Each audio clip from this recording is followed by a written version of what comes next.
राधे राधे, नमस्कार। कैसे हो आप सभी? मेरा गला खराब है, फिर भी आप लोग मैनेज कर लेना थोड़ा सा, ठीक है। आज हम लोग चलेंगे, ठीक है, seated July reflection of light. और ये इम्पोर्टेंट चैप्टर हो जाता है और आपको प्रीवियस ईयर सवाल भी साथ में कराया जाएगा और फिर उसका कॉन्सेप्ट भी हम साथ में करते जाएंगे, ठीक है। तो आज रहा आपके सामने ये पहला सवाल, PYQ कह रहा है कि डरना नहीं है, ठीक है। इसका हिंदी भी हम सिंपल है, बस ये इंग्लिश जो है आपको थोड़ा सरल शब्दों में मिलेगा, ठीक है। तो आप आसानी से इसे टैकल कर लोगे। Which of the following property of light can be use to explain the phenomena of shadow formation. कुछ नहीं है भाई, शैडो फॉर्मेशन ये वाला पूछ दिया है सवाल। तो सवाल रहेगा और इस तरह से आपके सामने एक PPT खुल जाएगा और वहाँ पे हम सब सब भाई मिलके डिस्कस करेंगे, ठीक है, आप और हम, ठीक है। तो कह रहा है कि shadow obtained from extended source. कह रहा है कि ये शैडो कब बनेगा। अच्छा, आप कहीं पे एक टॉर्च लीजिए, ठीक है। अब ये टॉर्च लीजिए, जैसे ये मोबाइल फ्लैश लाइट, ठीक है, लेता हूँ आपके सामने एक्सपेरिमेंट करता हूँ, ठीक है।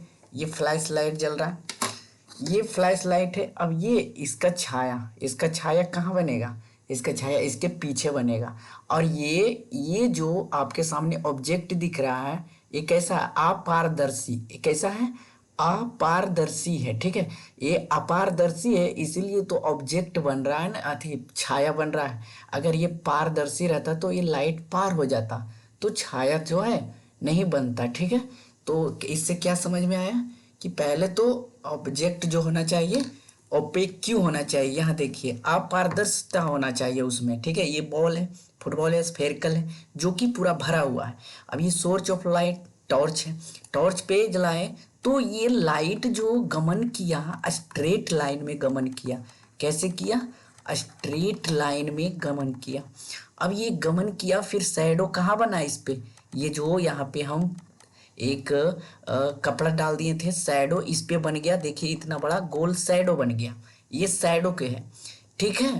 तो लाइट सबसे पहले स्ट्रेट लाइन में गमन किया और ये शैडो जो है किस तरह से बना? एक बीच में कौन सा आ गया? अपारदर्शी वस्तु, कोई भी हो सकता है अपारदर्शी वस्तु, जैसे हमने अभी किया, ठीक है, एक्सपेरिमेंट।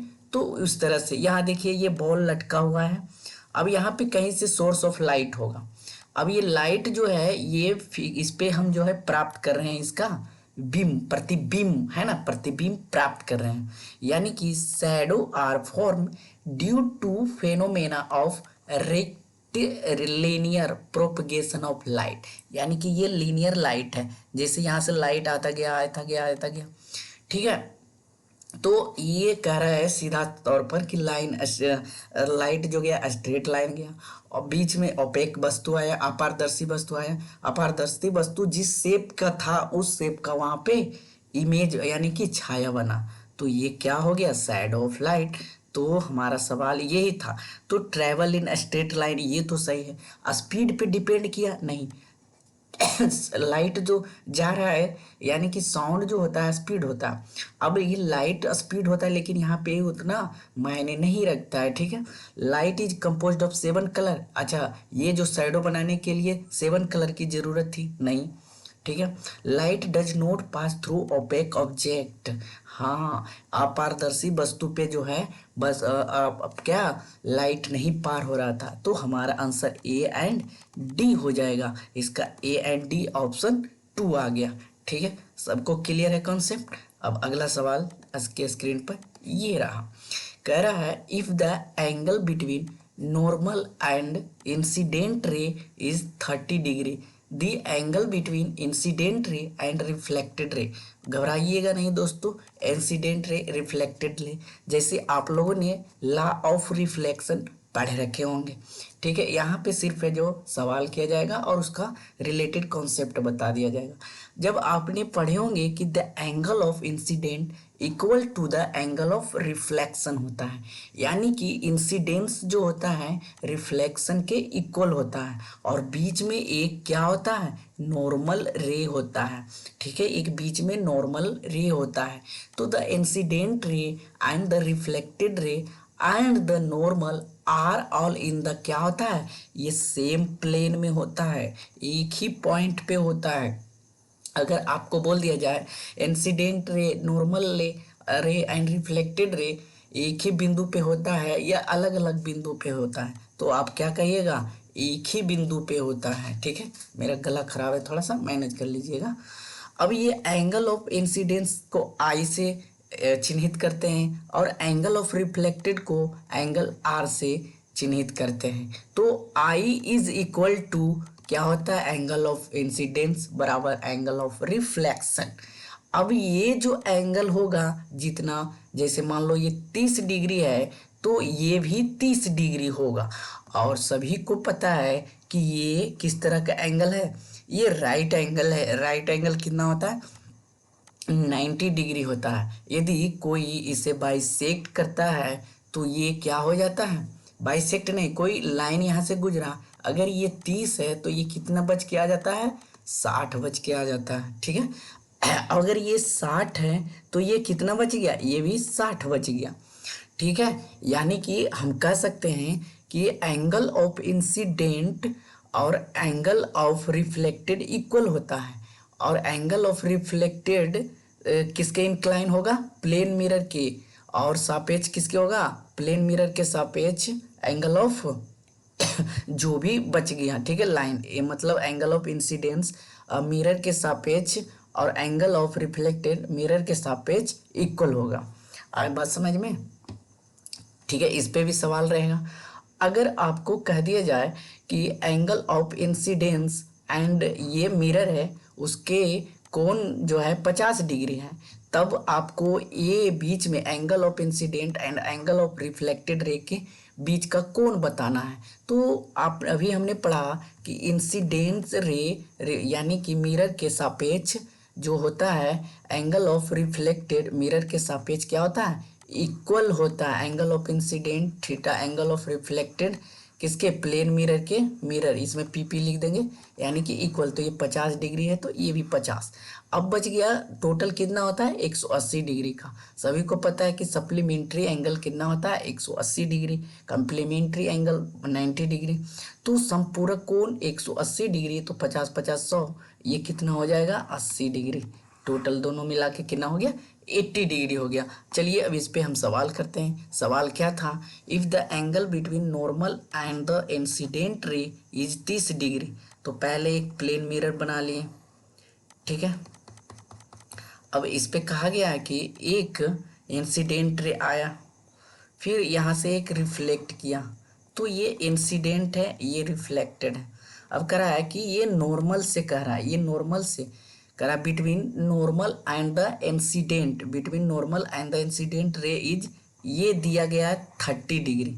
तो कहा गया है कि the angle between incident ray and reflected रे इज, तो ये वाला एंगल टोटल पूछा है, इंसिडेंट रे एंड रिफ्लेक्टेड रे के बीच वाले एंगल पूछा है, ये वाला टोटल एंगल पूछा है।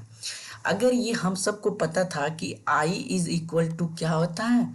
R होता है, I is equal to R होता है। तो ये 30 डिग्री है तो ये भी कितना हो जाएगा? 30 डिग्री। 30 डिग्री 30 30 कितना हो गया?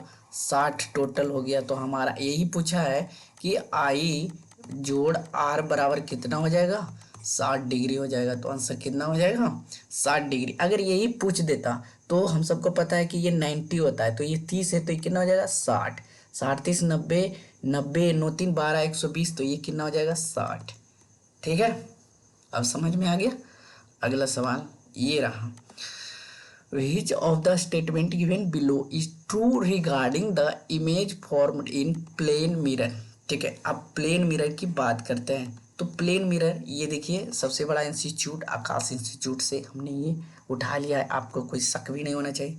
अब यहाँ पे ये रियल ऑब्जेक्ट है, ठीक है। अब ये रियल ऑब्जेक्ट आपको क्या कह रहा है भाई साहब? ये रियल ऑब्जेक्ट आपको यहाँ पे बिंदु है, ऑब्जेक्ट रखा हुआ है, ये प्लेन मिरर से टकराया, ठीक है। तो ये इधर की ओर रिफ्लेक्ट किया, लेकिन इसका वर्चुअल इमेज इसके पीछे बनता है। और पीछे ये जितना दूरी पे बनेगा, मान लो ये 8 मीटर है तो ये भी कितना दूरी पर बनेगा? 8 मीटर पे। अब टोटल दूरी कितना हो जाता है? टोटल हो जाता है हमारा 16। ये हुआ दूरी। अब बोलेगा कि कैसा इमेज बनता है, तो वर्चुअल इमेज बनता है और सीधा बनता है। कैसा बनता है? सबसे पहले आपको बोल दिया जाए कि इस प्लेन मिरर में कैसे कैसे इमेज बनेंगे। तो सीधा बनेंगे, वर्चुअल आभासी बनेंगे। आभासी मतलब लेफ्ट वाला राइट में, राइट वाला लेफ्ट में दिखाएगा। जैसे खाना खाइएगा लेफ्ट से दिखाएगा, आप राइट से खा रहे हो, ठीक है। ये आभासी हुआ, वर्चुअल हुआ, आभासी हुआ। सीधा होगा, वस्तु के बराबर होगा, ठीक है, वस्तु के बराबर होगा। और दूरी जो है सेम होगा। अगर ये 8 मीटर पर है तो इमेज भी 8 मीटर पर ही बनेगा, ठीक है। इतना समझ में आ गया। अब चलते हैं, क्या कह रहा है सवाल। सवाल करा था the image is larger in size. गलत। हमने क्या कहा? Same size. कैसा बनेगा? Same size. Image is formed at the same distance as the object. Yes, बोले थे कि अगर 8 मीटर पर है ऑब्जेक्ट तो वर्चुअल इमेज यहाँ से 8 मीटर तक बनेगा। तो दोनों इक्वल है कि नहीं? तो same distance. Image is literally inverted, उल्टा नहीं होगा, सीधा होगा, इरेक्ट होगा, ठीक है। हमने क्या कहा था? सीधा होगा। द इमेज इज वर्चुअल, हाँ आभासी था, तो ऑप्शन बी एंड डी हो जाएगा। अच्छा, इसमें तो बी एंड डी दिया ही नहीं है। Image is format distance object same, सही है। तो image is larger in the same of the object, ये कैसे होगा भाई? वर्चुअल। लिटरली इन्वर्टेड मतलब क्या होता है? लिटरली वर्चुअल होना चाहिए। लिटरली, यहाँ पे लिटरली आभासी दिया है, सही है। हम सॉरी, हम देखा नहीं, ठीक है। इमेज इज लिटरली, लिटरली मतलब क्या होता है? जैसे है वैसे ही, ठीक है। लिटरली इन्वर्टेड यानी कि इन्वर्टेड, ये वर्चुअल टोटल बोला गया, यानी कि ये बायां वाला दायां, दायां वाला बायां, इस तरह से बोला गया। तो बी सी एंड डी होगा, ठीक है। बी सी डी ऑप्शन कौन सा हो जाएगा? थर्ड हो जाएगा, ठीक है। मेरा मिस्टेक था, यहाँ पे हमने इन्वर्टेड उल्टा डायरेक्ट समझे, यहाँ पे लिटरली आभासी उल्टा बोला था, ठीक है। अब अगला सवाल कर रहा है कि two mirror A and B are the right angle to each other. घबराना नहीं है, समझा देता हूँ। दो मिरर है, ठीक है। यहाँ पे सबसे पहले इसको करने से पहले ये सवाल कीजिए, ठीक है। किधर गया? ये सवाल कीजिए। कह रहा कि how many image you will be form if you stand between. सीधा सीधी बात है, आप दो प्लेन मिरर को पैरेलल रख दीजिए, अब बीच में आप खड़ा हो जाइए इस तरह से। ये बच्ची जैसी है, देखिए ये बच्ची, इसके पीछे भी मिरर होगा और ये बीच में ऐसे कर रही है, ठीक है। कैसे कर रही है? ऐसे। अब ये देखिए कितना इन्फिनाइट इमेज बन रहा है, यानी कि टू प्लेन मिरर पैरेलल रहेगा तो इमेज कैसा बनेगा? इमेज आपको असीमित बनेगा, इनफिनाइट बनेगा, ठीक है। दिक्कत नहीं होना चाहिए। तो इसका आंसर क्या हो जाएगा? असीमित, ठीक है। अब इसका सवाल का जवाब दीजिए। Two mirror A and B right angle to each other, ray of light strike mirror. कह रहा है कि स्ट्राइक करता है मिरर। अब जैसे आपको ये दे दिया, अब यहाँ से आपको स्ट्राइक करवाना है, ठीक है, इस तरह से। अब यहाँ से एक इस तरह से हो गया, अब यहाँ से एक इस तरह से हो गया, ठीक है। ये एंगल ऑफ इंसिडेंट हो गया, ये नॉर्मल हो गया, ये क्या हो गया? रिफ्लेक्टेड हो गया। अब कह रहा है कि at right angle to each other if of light strike mirror 30 degree. ये 30 डिग्री पे मिरर को स्ट्राइक कराया जा रहा है, ठीक है। कितना पे? 30 डिग्री पे। तो ये 30 है तो एंगल आई बराबर क्या होता है? Angle are. तो एंगल 30 भी ये हो जाएगा, ठीक है। ठीक है दोस्तों, एंगल 30 ये हो जाएगा, यानी कि ये दोनों 60 हो गया। तो हम सबको ये कितना बच गया? 60 डिग्री ये बच गया। और ये कितना हो गया? 90 डिग्री तो पहले से है, तो 9 6 15, तो ये कितना बच गया? 30 डिग्री ये हो गया। अब बोल रहा है कि find the angle reflection after reach reflected from both the mirror A and B. तो ये 30 एंड 60 डिग्री बनेगा, ठीक है। रिफ्लेक्ट होकर कितना बच गया? 30 एंड 60 डिग्री। तो ये कितना आ जाएगा? 30 एंड 60 डिग्री, ठीक है। अब आगे की तरफ चलते हैं। कह रहा है कि Ritu is standing in front of plane mirror. ये प्लेन मिरर हो गया। अब रितु एक लड़की है। अब बोल रहा है कि प्लेन मिरर के सामने खड़ी है। Between Ritu and her image is 10 metre, यानी कि रितु एंड उसके इमेज से 10 मीटर का दूरी है। C moves 2 metre towards the mirror, यानी कि जिस तरह से आप मिरर के आगे जाओगे, ठीक है, वो मिरर के दुगना आगे आएगा, ठीक है। जैसे 2 आप इधर बढ़ोगे तो 2 इधर आएगा। तो पहले बोला कि ये दूरी कितना था, टोटल टोटल दूरी था 10 मीटर। अब ये 10 मीटर था, यानी कि ये ऋतु हो गया, ऋतु के इमेज हो गया, ठीक है। अब ऋतु की इमेज इधर से 2 मीटर आगे की ओर गया तो 2 मीटर इधर आया, तो 10 में से कितना घट गया भाई, 4 घट गया, तो कितना बच के आया, 6 मीटर। तो अब ऋतु एंड इमेज उसके बीच कितना है, 6 मीटर है, ठीक है। अब समझ में आ गया। अच्छा, अब अगला सवाल कहते हैं what will be the direction of reflected ray when light is incident normal to the surface. कह रहा है कि क्या होगा डायरेक्शन यदि रिफ्लेक्ट करेगा, जब एक लाइट इंसिडेंट करेगा नॉर्मल सरफेस से। तो नॉर्मल सरफेस से जब कोई एंगल रिफ्लेक्ट करेगा, यानी कि what will be the direction of reflected, तो उसी ओर चला जाएगा ना, reflected ray when a light is incident normal to the surface. तो पैरेलल टू द सरफेस होगा, नहीं perpendicular to the surface, and acute angle to the surface बनेगा।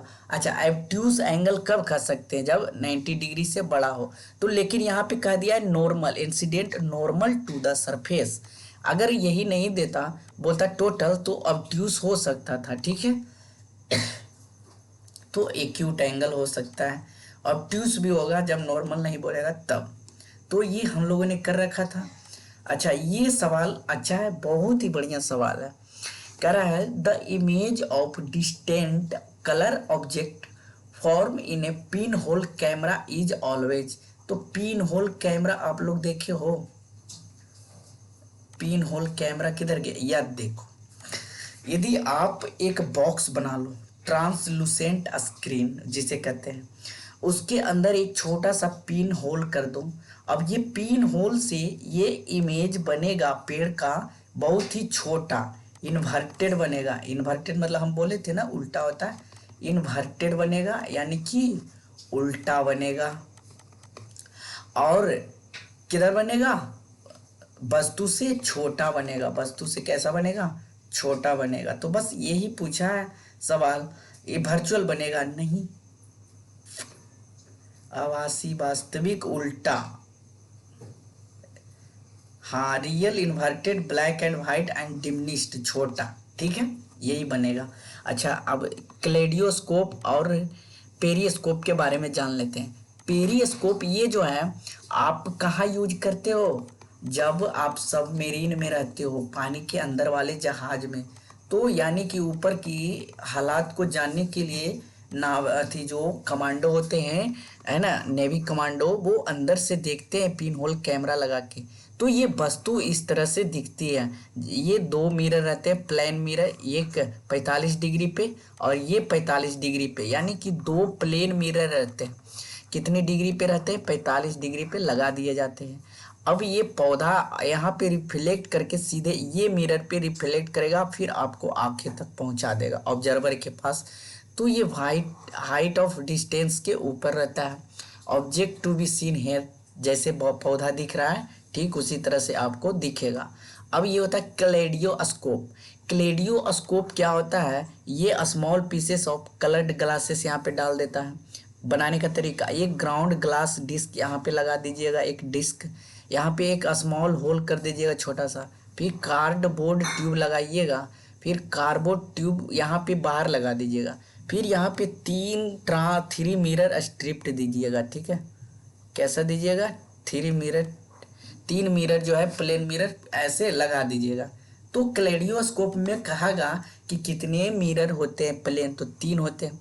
और जो होता है ये ग्राउंड ग्लास डिस्क कितने होते हैं, 1 होते हैं। ये स्मॉल होल करना होता है, कार्डबोर्ड ट्यूब लगाना पड़ता है। क्या लगाना पड़ता है, कार्डबोर्ड ट्यूब लगाना पड़ता है।